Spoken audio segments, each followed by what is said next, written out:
Hola a todos y bienvenidos otra vez a Marketing Addiction. Qué gusto tenerlos nuevamente conectados. El día de hoy tenemos un tema bien importante y es referente a toda la industria automotriz. Pues como sabemos, esta es una industria de las más complicadas y las que más se ha visto afectada con todo el tema del coronavirus. Así que hoy tenemos un invitado súper especial que prácticamente es uno de los referentes importantes en la industria a través de los últimos años. Ha sido la persona que durante casi 40 años construyó la imagen de marca para Honda, tanto para motos como para carros en Colombia, y pues ha sido el forjador de esta gran marca en nuestro país. Así que es un gusto recibir al señor Arturo Mantilla. Señor Mantilla, bienvenido y gracias por aceptar esta invitación.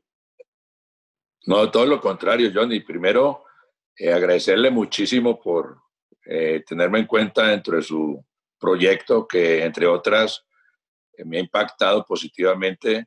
He tenido la oportunidad de mirar y escuchar varias de las entrevistas que han venido haciendo y creo que ustedes han ocupado un espacio que este periodo del coronavirus como que nos dio la oportunidad de verlo y ustedes lo han estado ocupando y gracias por esa invitación.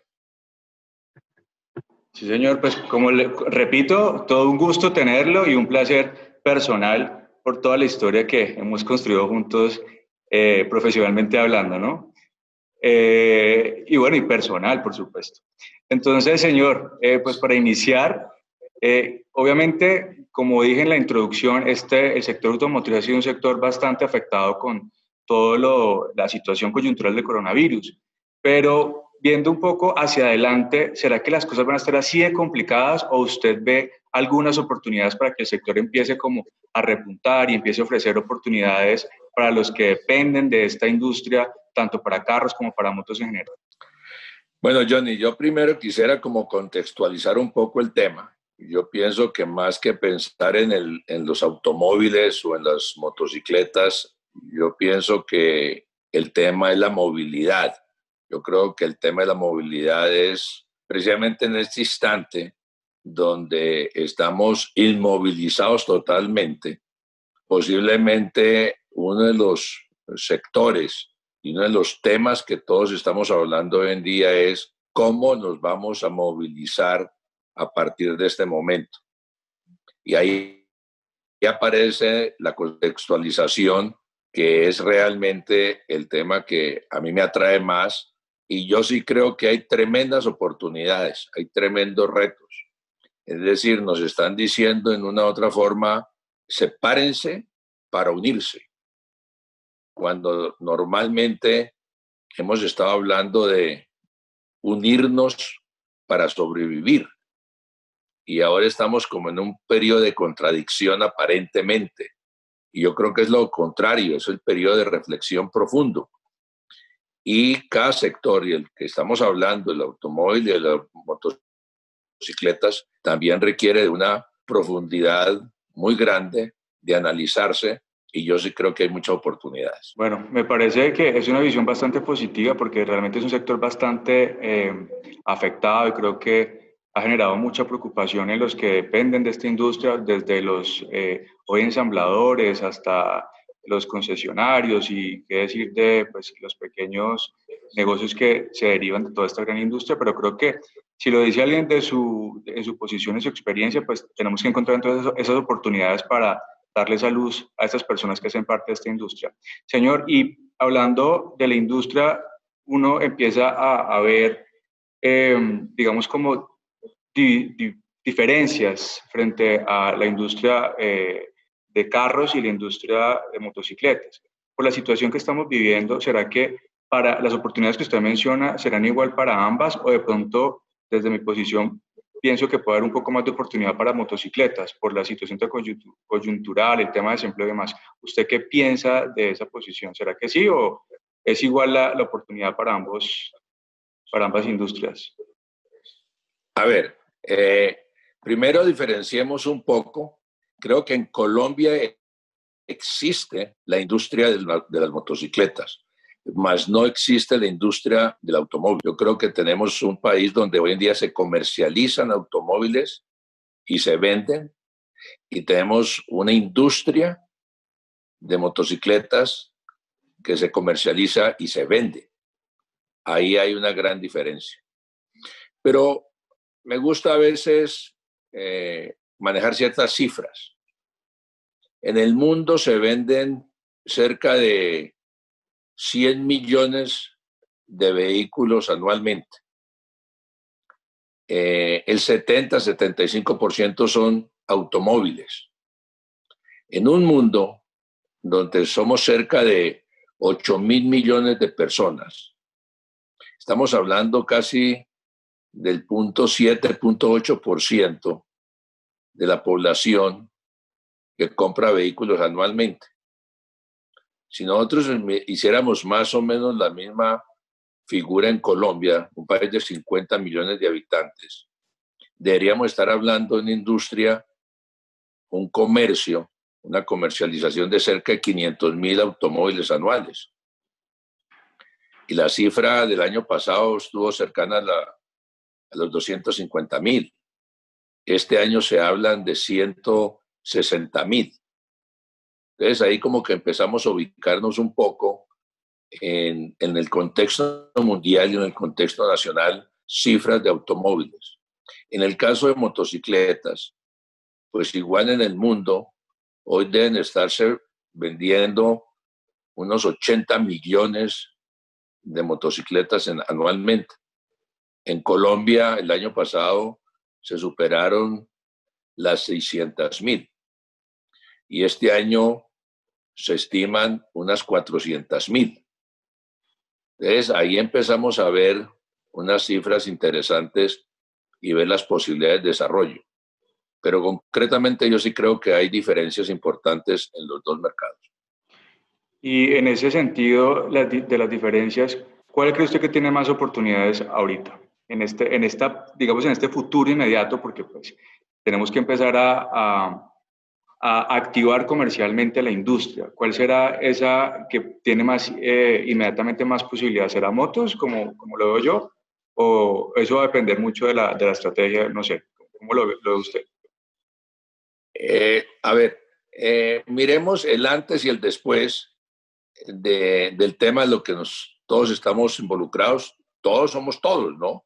Y no todos somos en Colombia, sino en el mundo entero. Y no todos somos involucrados en el mundo entero en el negocio de la movilidad, sino en todos los sectores.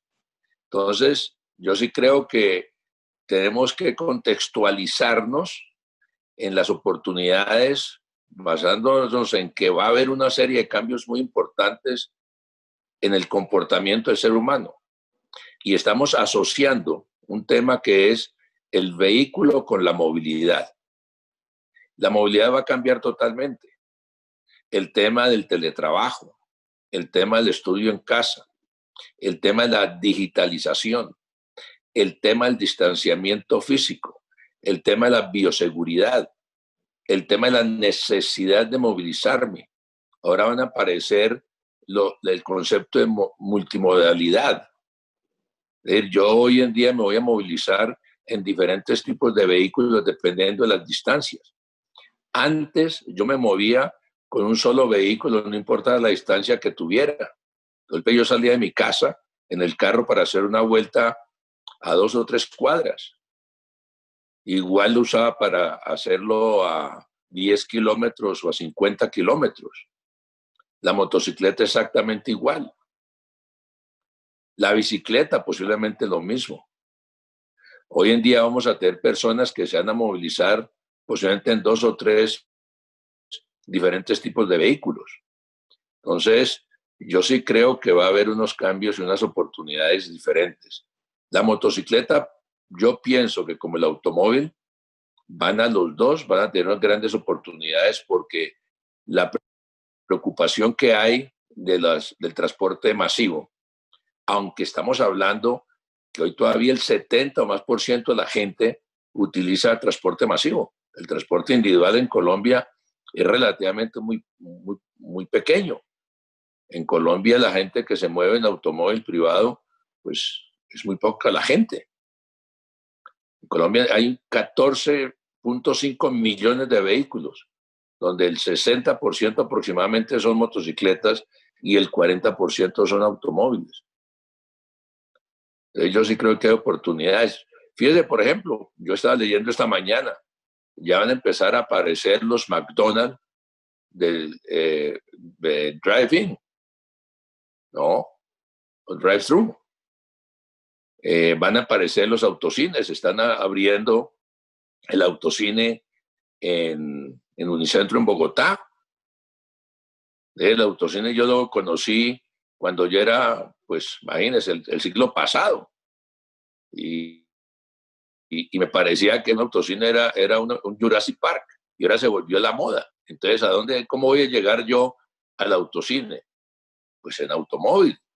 ¿Cómo voy a ir a McDonald's a recoger mi compra en automóvil? El tema del domicilio. En un porcentaje muy importante van a empezar a aparecer las bicicletas y las motocicletas como herramientas de trabajo muy importantes. Y ahí hay oportunidades en ambos sectores. Tiene toda la razón y creo que precisamente, señor Mantilla, dentro de esos nuevos hábitos que usted menciona, que vamos a empezar a experimentar todos los que ya estamos viviendo esta cuarentena y salimos ya de la cuarentena, hay una realidad y es que el tema digital cobra más relevancia y se vuelve parte de la cotidianidad de todos. Yo, pues desde mi experiencia, sé que la industria automotriz está incorporando muchos elementos del universo digital, ¿sí? Eh, pero, ¿cuál será, en su opinión, ese siguiente paso de la industria para conectarse con el universo digital? ¿Será que ya estamos listos para vender carros online y motos online? ¿O cuál será ese siguiente paso? Muy buena pregunta. Yo pienso que el tema de la digitalización, lo he dicho muchas veces, usted seguramente me lo escuchó, primero tenemos que entrar en la mente del ser humano y digitalizarnos mentalmente y no enamorarnos de la herramienta, sino del concepto.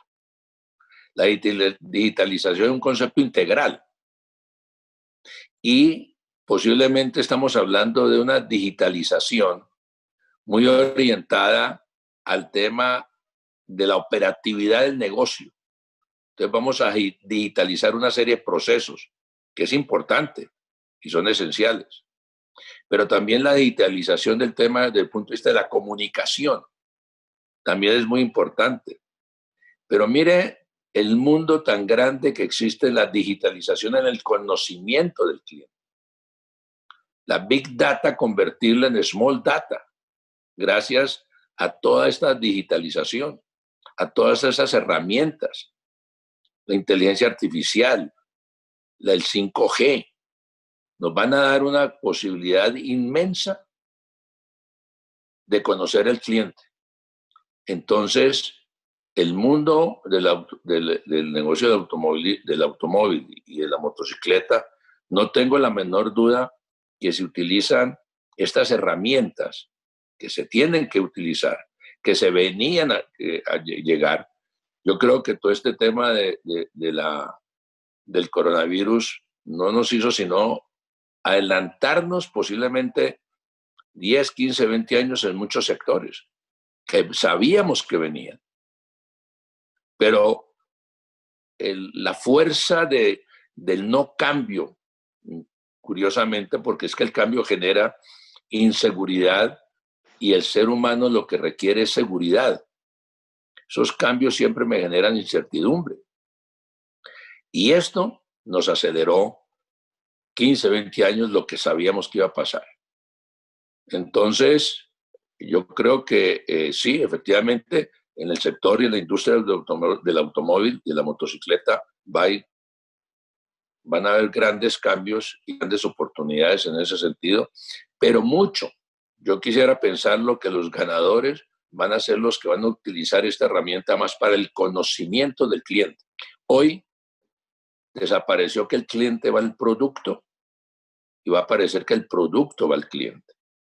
O sea, toda la organización comercial debe volcarse a conocer mucho más al cliente que el producto. Y hay que haber mucho más conocimiento del comportamiento del cliente, cuáles son realmente sus necesidades, sus temores, qué solución le estamos dando a través del vehículo. profundizar mucho más en el cliente. Nosotros tenemos muchos cursos, mucha capacitación de conocer el vehículo. El vehículo cambia posiblemente cada año, cada 2 años, ¿no? Y tenemos que conocer la tecnología. Y poco tiempo a veces le dedicamos al cliente. Yo creo que con la digitalización va a haber una gran oportunidad para hacer ese cambio. Pues creo que es una reflexión profunda de esta realidad y de cómo el tema digital se involucra en una industria tan importante como esta. Y personalmente siento que la industria automotriz, aunque ha dado pasos hacia adelante en el tema de la digitalización, creo que ha estado rezagada frente a otras industrias, seguramente pues por las características del proceso de venta de los productos, porque tienen como yo diría como un involucramiento muy del contacto y el estar ahí en el punto de venta. Pero me parece que lo que usted está diciendo respecto a que lo importante de lo digital no es solamente el proceso, digamos, de cierre de venta, sino lo que está detrás, que es conocer precisamente al cliente y saber qué es lo que el cliente quiere, qué es lo que el cliente necesita. Creo que esa es la clave interesante para darle ese insumo a la industria y poder al final llevar ese proceso de venta a un feliz término con esas herramientas digitales. Que el proceso se cierre a través de online o se cierre en punto de venta, pues yo creo que eso va a ser un tema que vamos a ir afinando, pero sí creo que la herramienta, como usted lo menciona, lo importante es la información que uno saca del cliente. Entonces creo que ese aporte es bien interesante y creo que es un direccionamiento interesante para los que son responsables de las marcas en Colombia y en el mundo, seguro. Y señor, y hablando precisamente de eso, eh, pensando en todas estas limitantes, o no limitantes, sino digamos, más bien como direccionamientos sanitarios que hay, todas estas políticas que hay en cuanto a cómo atender a alguien en el punto de venta, ¿cómo cree usted que va a evolucionar precisamente la atención en punto de venta por parte de las marcas en la industria automotriz? ¿Cómo va a ser ese protocolo? Y más que el protocolo, esa formación para el asesor, para que pueda atender y pueda cerrar un negocio en el punto de venta. Sí, es muy buena pregunta porque ahí entran a jugar una serie de conceptos y una serie de consideraciones que van a cambiar en forma importante. Es decir, el tema del espacio. Definitivamente, si nosotros vamos a invertir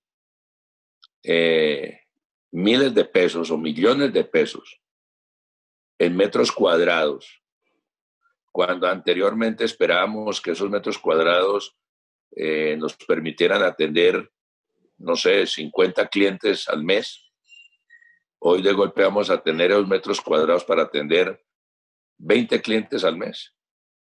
Entonces ahí hay un buen cuestionamiento de si deben seguir siendo esos puntos de ventas como los que tenemos hoy en día. Posiblemente no, los centros comerciales, los negocios donde venden ropa, los negocios donde venden alimentos. O sea, la concepción del espacio va a tener otro valor. Y por eso yo decía, el cliente no va a ir al producto, sino que el producto va a ir al cliente. Entonces, ahí vamos a tener que tener esa consideración y para eso vamos a tener que cambiar de mentalidad. Yo creo que a veces uno de los grandes problemas es que los cambios donde tenemos las crisis no son en el mercado como tal, sino quienes lo manejamos en un momento dado, ¿no? Entramos en crisis mental y hay que darle un paso adelante, casi un salto cuántico y olvidarse del pasado y entender que hoy en día tenemos una realidad diferente, ¿no? Sí, creo que en general, creo que la conversación lo que nos ha mostrado es que, o lo que nos ha llevado es que toca es hacer primero un cambio de chip para muchas cosas.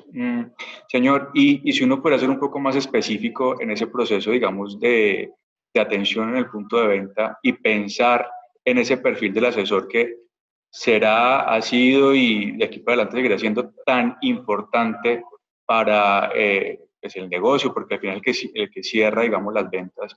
¿Cuál será ese perfil de asesor que deberíamos tener o qué nuevas herramientas deberíamos darle a ese asesor para que en esta situación se vuelva un poco más efectivo? A ver, también ahí hay un tema que muchas veces lo hemos conversado, que es lo que nosotros realmente hacemos cuando interactuamos es crear confianza. Nosotros vendemos y compramos confianza. Y en esta oportunidad, más que nunca, tenemos que hacer énfasis en ese aspecto. Darle confianza a las personas porque en una otra forma la situación nos ha generado cierto nivel de desconfianza sobre el futuro, sobre las decisiones que tenemos que tomar. Y entonces, cuando hablamos hacia adelante, claro, hay personas que tienen la angustia que el futuro son los próximos 90 días, pero hay otros que son las próximas 90 semanas y los otros son los próximos 90 meses. Y a todos les tenemos que resolver en una u otra forma. Y creo que ahora la venta, más que nunca, se va a tener que orientar al conocimiento del cliente. Tenemos que tener asesores que definitivamente los necesitamos, porque va a llegar el momento de ese contacto del ser humano que se requiere, sobre todo cuando estamos hablando de vehículos, porque tiene que haber una entrega formal por las mismas características del producto, ¿no? A veces, pues, exagerando un poco, cuando yo pido una pizza, pues no me llega el chef a explicarme cómo está la pizza cocinada y cómo me la debo comer. Pero en el caso de los vehículos sí requieren de cierta formalidad de el cómo debo yo usar el vehículo y cuál es la mejor forma. Sobre todo que ahora el vehículo va a tener un uso diferente. Yo creo que el vehículo va a adquirir una importancia mayor que la que teníamos anteriormente, porque nos va a servir, entre otras cosas, para este tema de la bioseguridad. El vehículo va a ser un elemento que nos va a permitir conservar en forma segura ese distanciamiento físico que posiblemente nos va a cambiar culturalmente las relaciones interpersonales, el saludo, ¿no? Habíamos hablado alguna vez del tema del nivel de contagio que hay en la India y del Japón, por ejemplo. Y buena parte de ese bajo nivel de contagio es porque el contacto físico es muy diferente en esas sociedades, esas culturas a las nuestras, ¿no? Y uno lo ve, culturas como las italianas, las españolas, ¿por qué en cierta forma hubo ese contagio tan alto? Porque hay un acercamiento mucho más fuerte, culturalmente hablando. Entonces, nosotros, el vehículo, ¿no? El automóvil, la motocicleta, es un vehículo que nos une, nos distancia socialmente con las otras personas. Muy bien. Y entendiendo entonces lo que usted nos está diciendo, digamos que aquí hay una conexión interesante de lo que hablábamos respecto al tema digital, y es que eh, seguramente a este asesor para que haga esos procesos más efectivos, como usted menciona, y pensando más en el cliente que en el producto, va a tocar darle más insumos precisamente del cliente, ¿no? Entonces ahí es donde vienen a jugar esas herramientas digitales para darle esa información más precisa al asesor para que haga su proceso de manera más asertiva. Sería como esa conexión que vemos allí. Sí, nuevamente, ¿no? Así como pensamos que debemos conocer más el cliente, yo creo que este periodo también nos ha permitido conocernos nosotros también mucho más, nosotros mismos. Yo pienso que los asesores van a tener que ser personas que se conozcan muy bien a sí mismos, para que asimismo ellos puedan tener la capacidad de establecer una relación de mayor confianza con el cliente. Es un poco como complejo entenderlo, pero es la realidad en todos los sectores. Los sectores, si no cambian, van a quedarse atrás. Como la digitalización, lo que usted está mencionando, eso se vuelve como un must. Si uno no está digitalizado, no existe. Es como si hoy no tuviera uno un móvil, no existe. Si uno no tiene conectividad a Internet, no existe, ¿no? Entonces, hoy en el mundo, la mitad de las personas del mundo se están conectando, utilizando Internet diariamente. Si no existiera el Internet, ¿cómo nos comunicaríamos? La velocidad de la comunicación sería muy diferente. Entonces, en esto también nos va a permitir que nos conozcamos más cada uno para saber el oficio realmente que estamos desempeñando. Yo creo que vamos a tener una mejor profesionalización del trabajo de los asesores. Eh, Señor, sí, me gusta mucho lo que usted está diciendo respecto a la manera en que los asesores deben profundizar respecto a cómo asumen su rol de asesor y cómo se profesionalizan, porque, y generalizo, y seguramente hay casos excepcionales donde los asesores pues asumen su rol con ese profesionalismo, con esa pasión, pero en general los asesores siempre entienden de pronto este rol muchas veces como algo transitorio, algo pasajero, algo para generar un ingreso en el momento y buscando siempre otras alternativas de desarrollo. Y creo que en la medida que los asesores entiendan que esto realmente es una profesión y le demos el estatus de profesión que usted está mencionando, creo que vamos a tener unos equipos mucho más comprometidos y más efectivos al final del día. Y me parece muy interesante el enfoque que usted propone de conocerse primero internamente y de manera personal, porque a partir de ahí se desarrollan las habilidades, todos los temas de empatía y demás. Me parece que es un enfoque muy interesante, ganador, y creo que este también es un gran mensaje para todos los que son responsables de marcas y trabajan en esta industria en cualquiera. Creo que en general aplica para cualquier industria. Ahora, usted también mencionaba un tema que me parece bien importante y es que las opciones de transporte personal como el carro y la moto, pues hoy no son tan generalizadas como uno quisiera. Más o menos el 70% de las personas en Colombia pues todavía se mueven en opciones de transporte público, de transporte masivo. ¿Cuál será el futuro del transporte masivo, señor? Pensando que obviamente todavía está el miedo al contagio, hay restricciones de ocupación de los buses y demás, y se queda mucha gente, digamos, por fuera del uso que normalmente le daba al transporte público. ¿Cuál será esa evolución del transporte público? Es una pregunta como complicada en el sentido de si uno puede pensar el cambio que yo lo veo que sucedió hace menos de 90 días. Si lo ponemos en el contexto de la humanidad, hace 11.000 años hubo los primeros asentamientos del ser humano cuando entró en el mundo de la agricultura. Hace escasos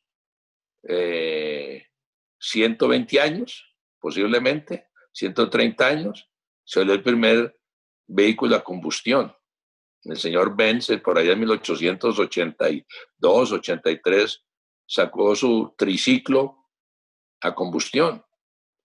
Y hoy, en enero del 2020, estábamos aplaudiendo la firma de la construcción del metro en Bogotá.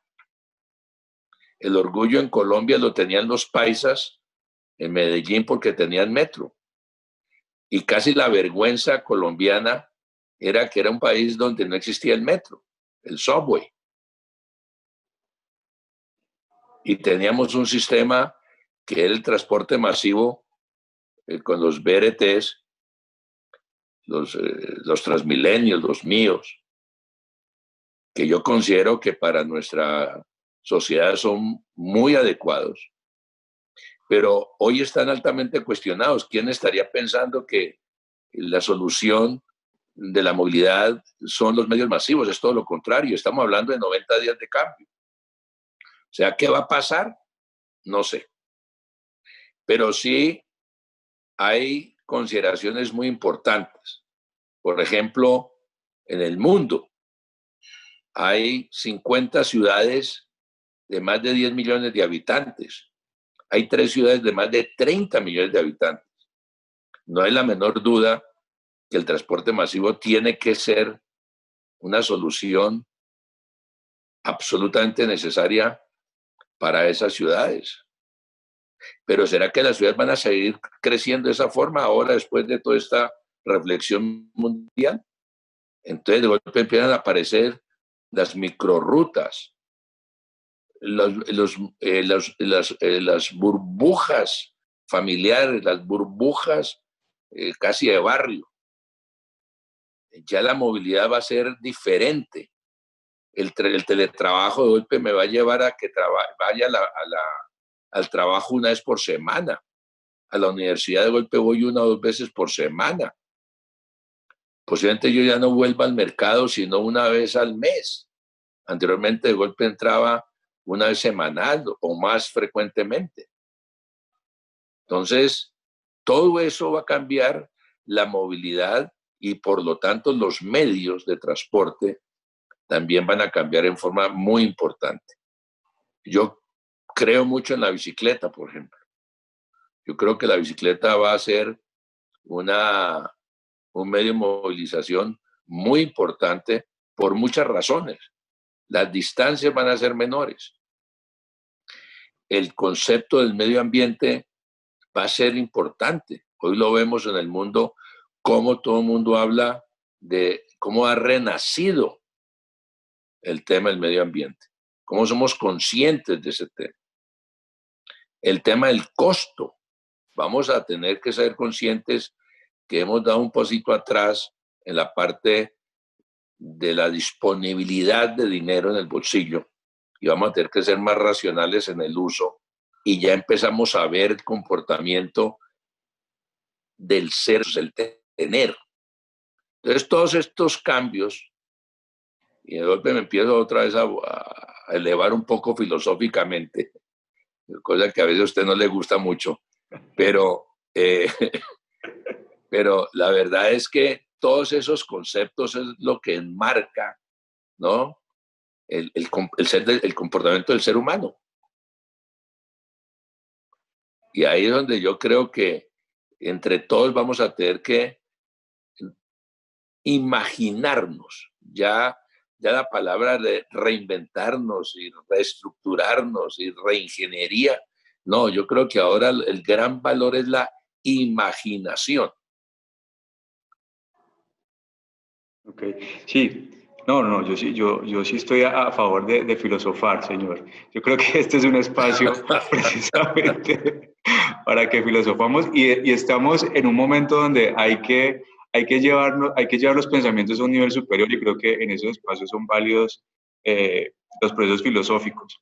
Y creo que a esto quería yo llegar porque me parece que tocó un punto que es muy importante y es la evolución del transporte masivo per se, y no siquiera el transporte masivo, sino como la movilidad en general, que ha sido, digamos, como el hilo conductor de esta conversación, lleva a abrir espacios a nuevos medios. Ejemplo, la bicicleta, ejemplo, las patinetas. Entonces, creo que a eso quería llegar yo. Ya viene entonces como una convergencia de muchas alternativas para movilizarse, al fin y al cabo. O sea, no solamente vamos a estar supeditados al carro, la moto y Transmilenio mío o demás, sino que empezamos a explorar eso que usted está mencionando.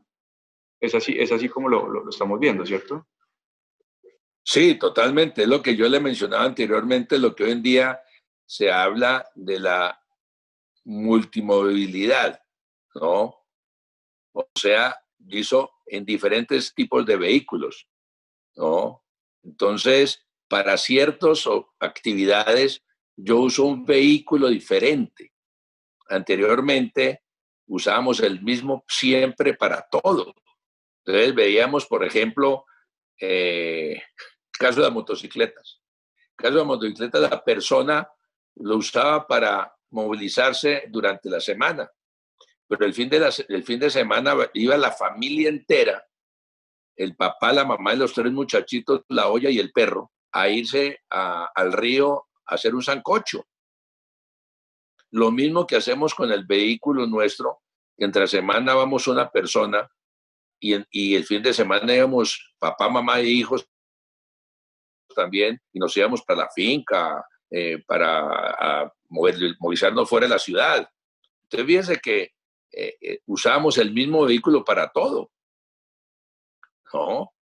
Y vemos casos también de familias enteras que se van en el transporte masivo a hacer su actividad de fin de semana en un centro comercial, ¿no? Y ahí hacen todo, ahí almuerzan, ahí van a cine, juegan, compran, y toda la familia va en el bus.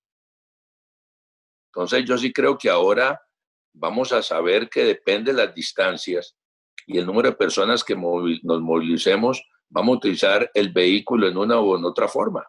Y ahí va a haber un cambio importante y ahí va a haber unas grandes oportunidades, ¿no? Y ahí es donde yo pienso que volvamos a las cifras. En Colombia, si este año se venden menos de 200.000 vehículos, cuando en Colombia deberían venderse 500.000 vehículos automóviles, pues hombre, hay unas tremendas oportunidades. Claro, hay una situación económica, hay una situación difícil. Posiblemente el gobierno haga una reactivación de la industria. No hay industria del automóvil, pero si vamos a las motocicletas, sí hay industria de la motocicleta y ahí hay una oportunidad muy grande porque el gobierno sí puede mirar una reactivación hacia la industria de la motocicleta en forma mucho más para la economía del país. Y vender en Colombia 600, 700, 800.000 motocicletas debe ser la cifra que hoy en día, por la penetración y la aceptación que tiene la motocicleta.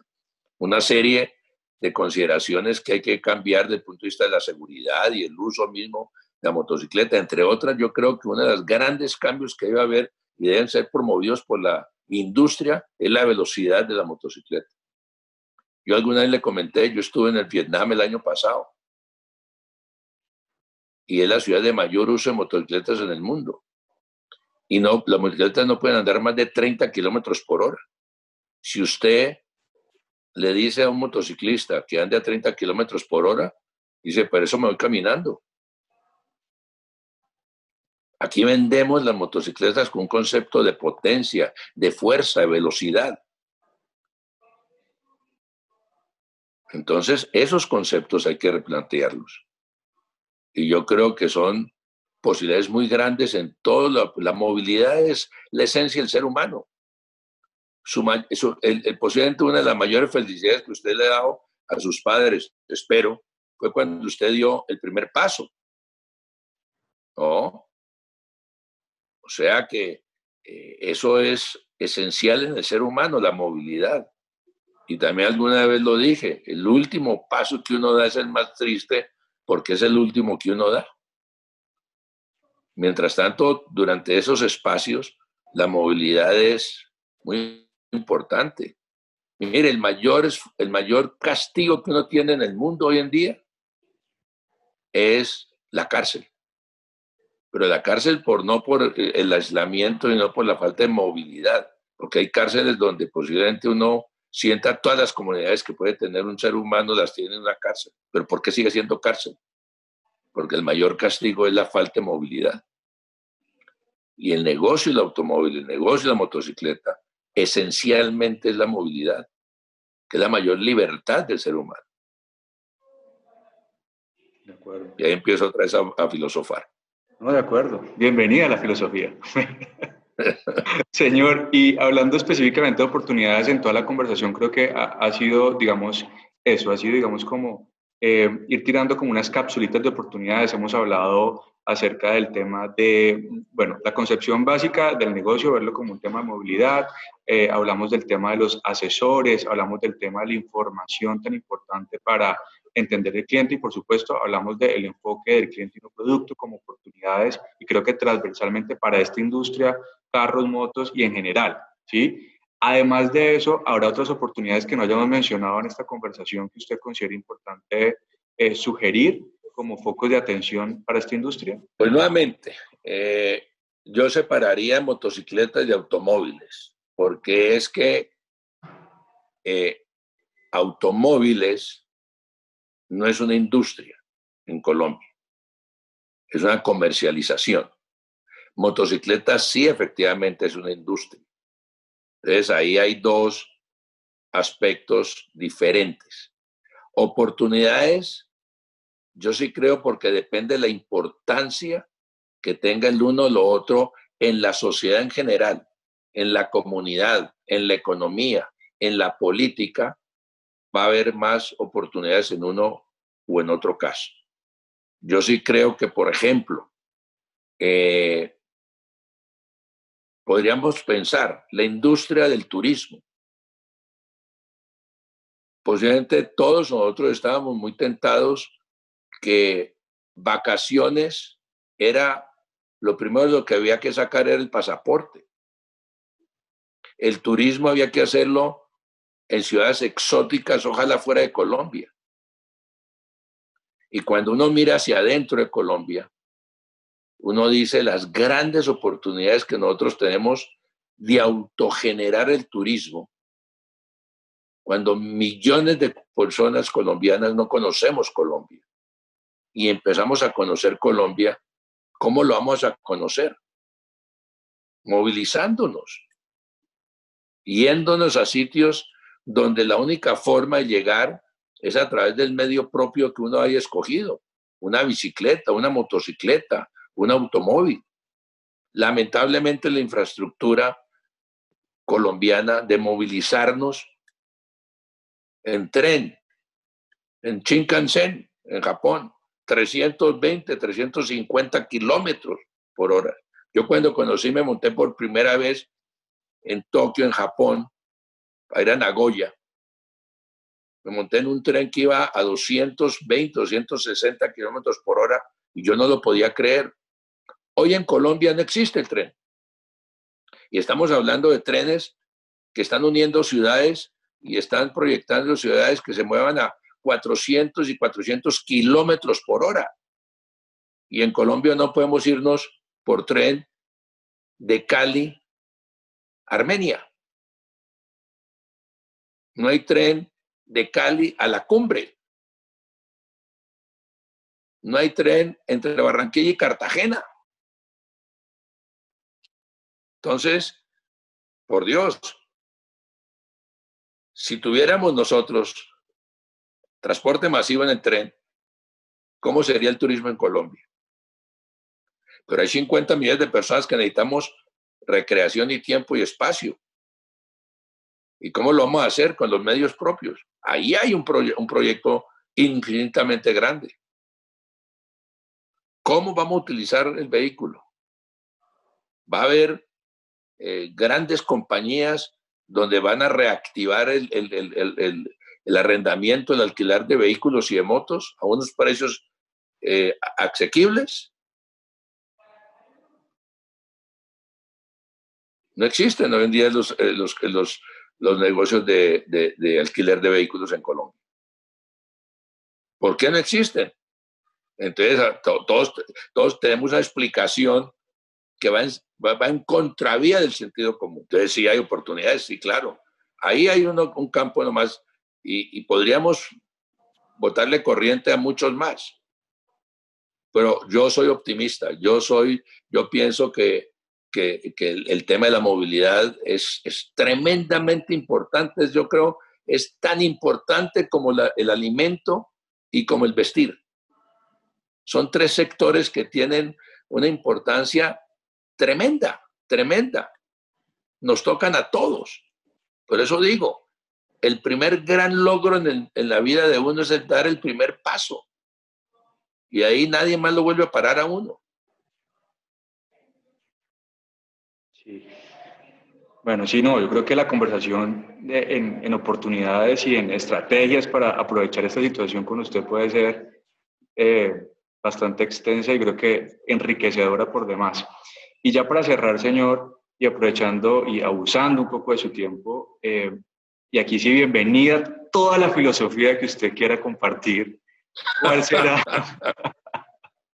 cuál será ese gran aprendizaje que nos deja el COVID? A nivel de, pues claro, personal, por supuesto, pero digo más a nivel industria y no me refiero específicamente al sector automotriz en general. ¿Qué será ese gran aprendizaje que nos deja el COVID?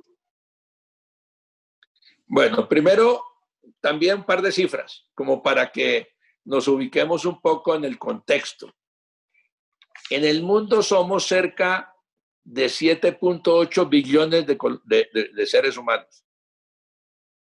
Eso equivale a que más o menos haya unos 5 millones largos de muertes mensuales.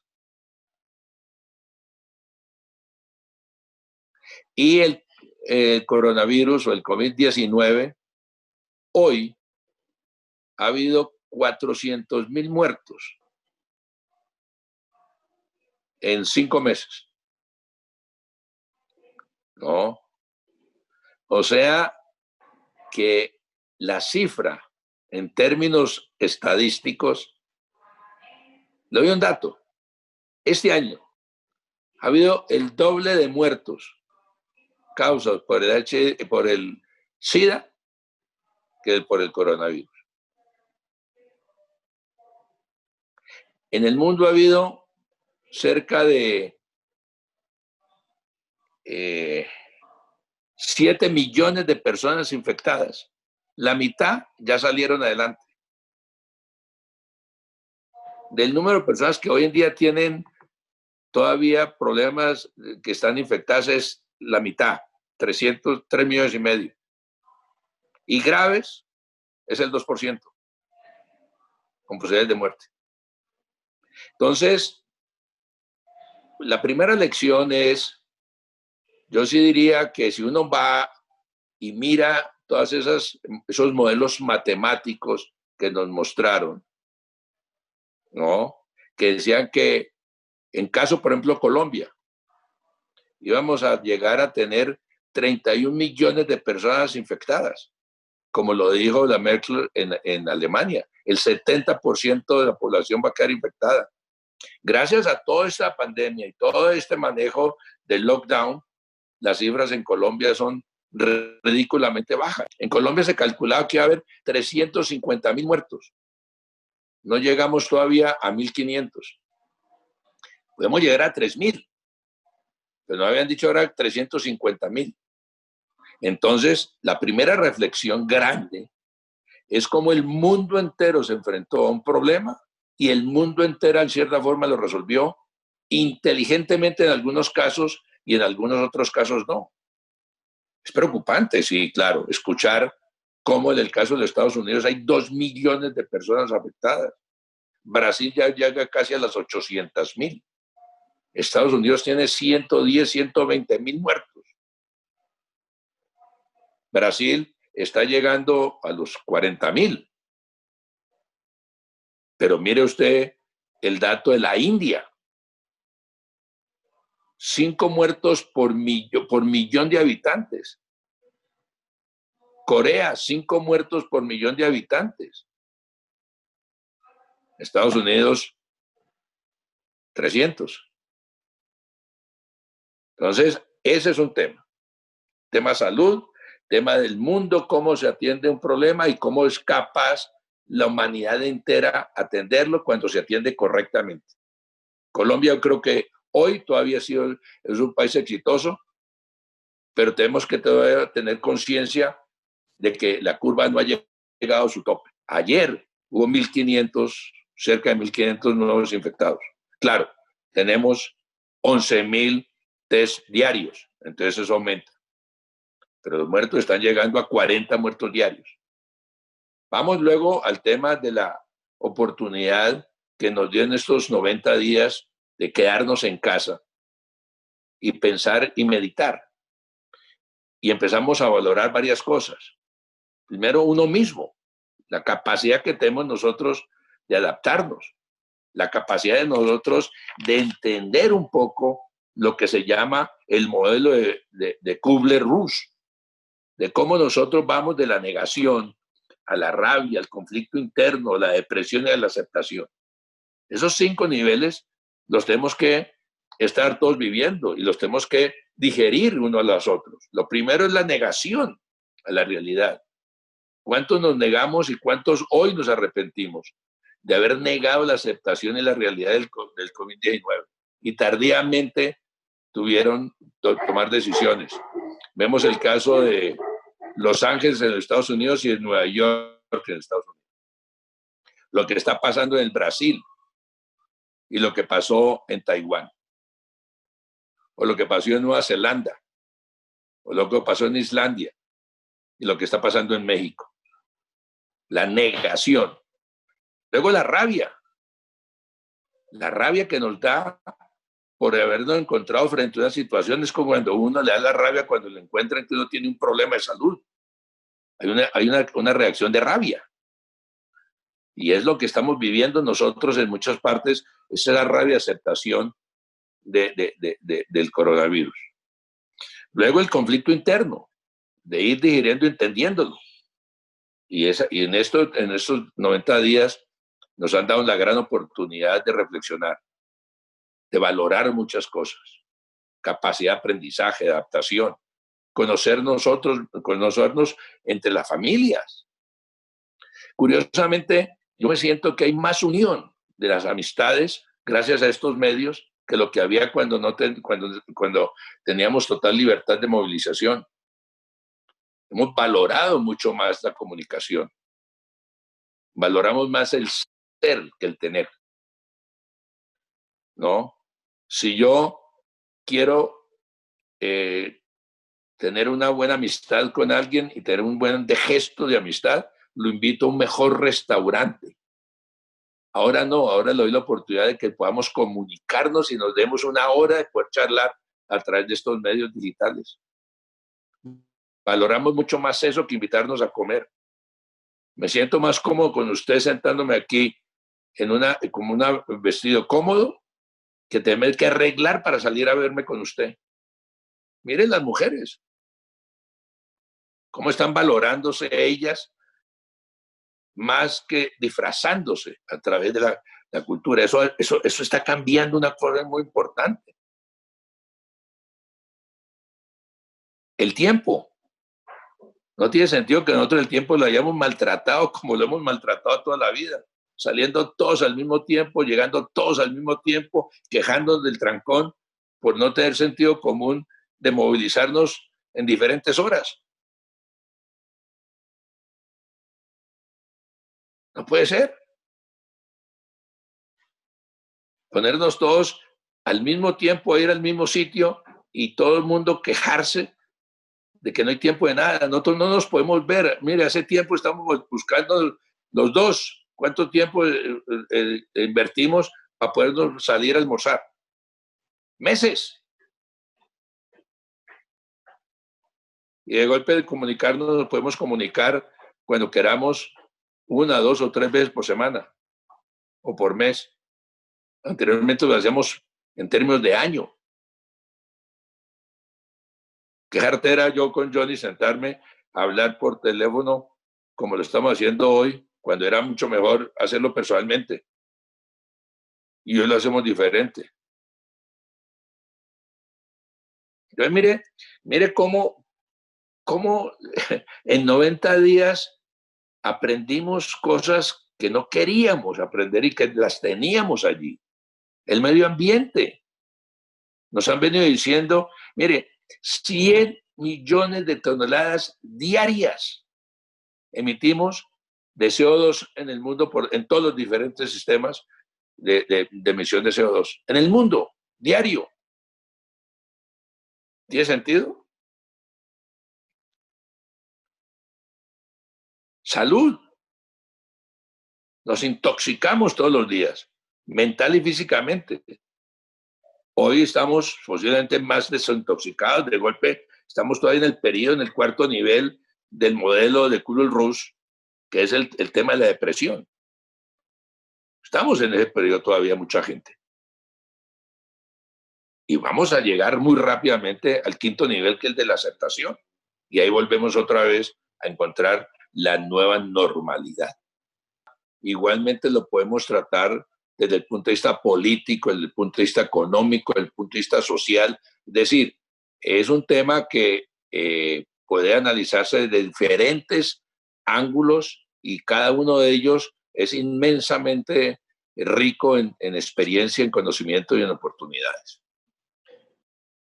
Pues, señor Arturo Mantilla, qué conversación tan interesante, enriquecedora, edificante. Me quedo corto en muchos calificativos positivos y yo creo que por encima de todo es una conversación positiva porque creo que el mensaje es de oportunidades, el mensaje es de apertura hacia, hacia encontrar opciones para esta industria en general, digamos, para la vida y cualquier industria para la que esto aplique. Señor Arturo Mantilla, pues nuevamente mil gracias por su tiempo. Yo creo que ha sido un gusto personal que me ha dado tener esta conversación pública. Así usted que me gusta la filosofía, pues a mí yo recibo muy bien su filosofía. Y espero tenerlo pronto nuevamente con otro tema de importancia para nuestro auditorio y para nuestra audiencia.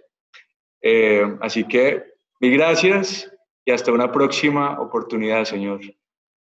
Ok, a ustedes muy amable, muchas gracias y nuevamente les repito, fue para mí un honor que me hubieran llamado a conversar un poco sobre estos temas. Segundo, de desearles el mejor de los éxitos en este proyecto, que es seguramente un producto gracias al coronavirus, ¿no?